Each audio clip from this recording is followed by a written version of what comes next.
తెలుగు గడ్డ మీద వట్టిపోయిన కృష్ణమ్మకు మళ్లీ జీవం వస్తోంది. ప్రధాన ప్రాజెక్టుల్లో ఒకటైన శ్రీశైలం డ్యాంలో 3 రోజుల్లో ఏకంగా 11 అడుగుల మేర నీటి మట్టం పెరిగింది. జూరాల, సుంకేశ్వరం నుంచి శ్రీశైలానికి స్థిరంగా ఇన్ఫ్లో కొనసాగుతోంది.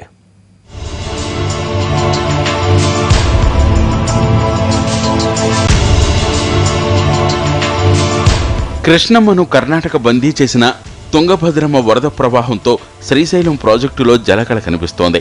3 రోజుల్లో ఏకంగా 6 టీఎంసీలకు పైగా వరద నీరు చేరింది.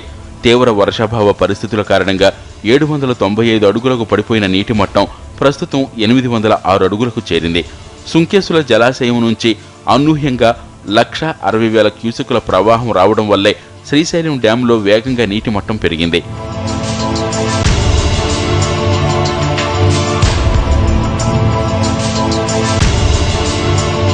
సుంకేసుల వద్ద వరద ఉధృతి తగ్గడంతో ప్రస్తుతం అక్కడి నుంచి శ్రీశైలానికి 31,000 క్యూసెక్కుల నీరే వస్తోంది. జోరాలకు 15,000 క్యూసెక్కుల ప్రవాహం ఉన్నా డ్యాం పూర్తిగా నిండని కారణంగా నీటిని దిగువకు విడుదల చేయలేదు. తాగునీటి అవసరాల కోసం కాలువలకు కొంత నీరు విడిచిపెడుతున్నారు. జోరాల ఎగువన ఉన్న నారాయణపూర్ డ్యాం పూర్తిస్థాయి నీటి మట్టానికి చేరుకోవడంతో 6,000 క్యూసెక్కుల నీరు దిగువకు వదులుతున్నారు. ఇక ఏమాత్రం వరద పెరిగినా పూర్తిగా కిందకి విడిచిపెట్టక తప్పదు.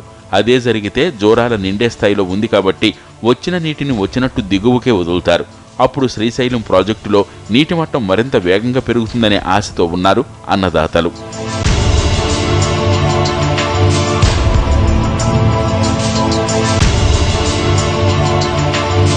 శ్రీశైలం జలాశయం పూర్తి నీటి నిల్వ సామర్థ్యం 215 టీఎంసీలు కాగా ప్రస్తుతం 32 టీఎంసీల నీళ్లే ఉన్నాయి. డ్యాం పూర్తిగా నిండాలంటే భారీ వరద రావాల్సిందే. ఆ తర్వాతే పూర్తిగా నిండుకున్న నాగార్జున సాగర్కు నీళ్లు వదిలేది.